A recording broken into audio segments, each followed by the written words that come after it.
A person considers himself free, but the truth is that most of his decisions are at the mercy of his own ego and fear. If you have watched part 1, then you must have understood that what is asked for directly is often rejected. But the ones who rule the world are those who make the other person feel that the decision was theirs.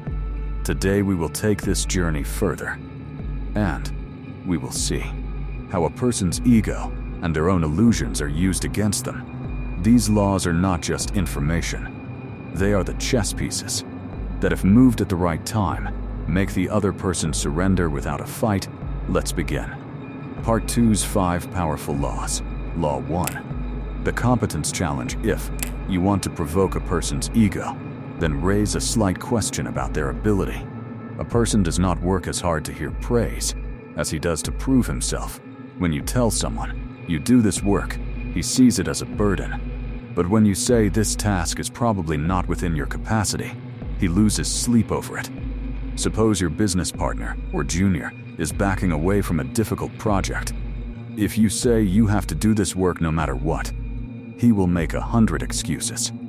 Instead, with a slight smile say, "I think this project is very complex, and we don't have anyone capable enough to complete it on time.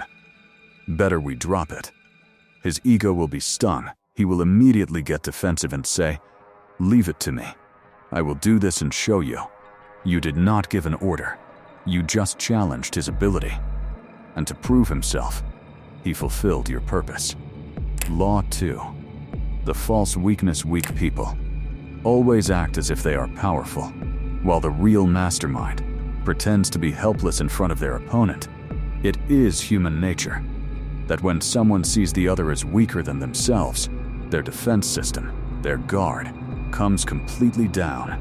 They become careless, and this is the moment when they make their biggest mistake. If you are in a meeting or want to get the truth out of a cunning person, if you try to intimidate him, he will become cautious. Instead, act a bit naive and say, "I don't have such a deep understanding of this matter. You are the expert in this. Please explain to me how you did this." In the joy of showing his superiority, the other person will spill even the secrets that he wanted to hide. Don't warn the enemy by displaying your power. Let him consider himself bigger than you, so that when he is careless, the reins are in your hands. Law 3.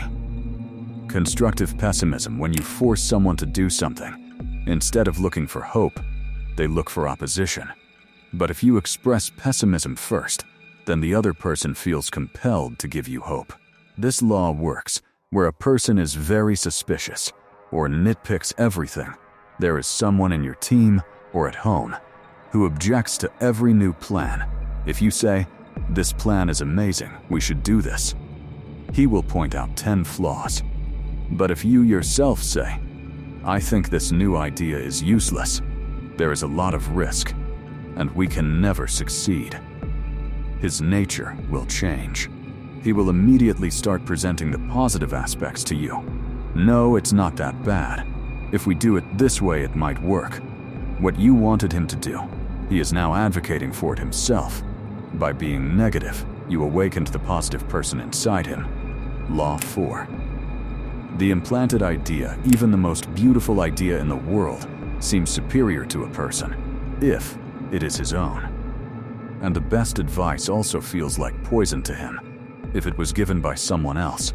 If you want someone to act on your idea, then plant that idea in their mind in such a way that they think they planted the seed themselves.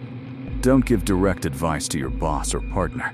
Instead, during conversation, drop an incomplete sentence. Say, "I wish there was some way we could double our sales without increasing the budget.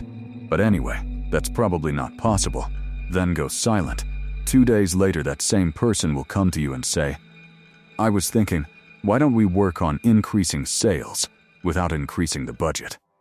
He will implement that same idea with full force, thinking it's his own. You won't get the credit, but your work will be done. And the real purpose of power is not to take credit. It is to get the work done. Law 5. Contrast and perspective. A person never sees the real value of anything he always makes a comparison between two things. If you want someone to agree to a small concession or request, then first put forward a very big and impossible demand.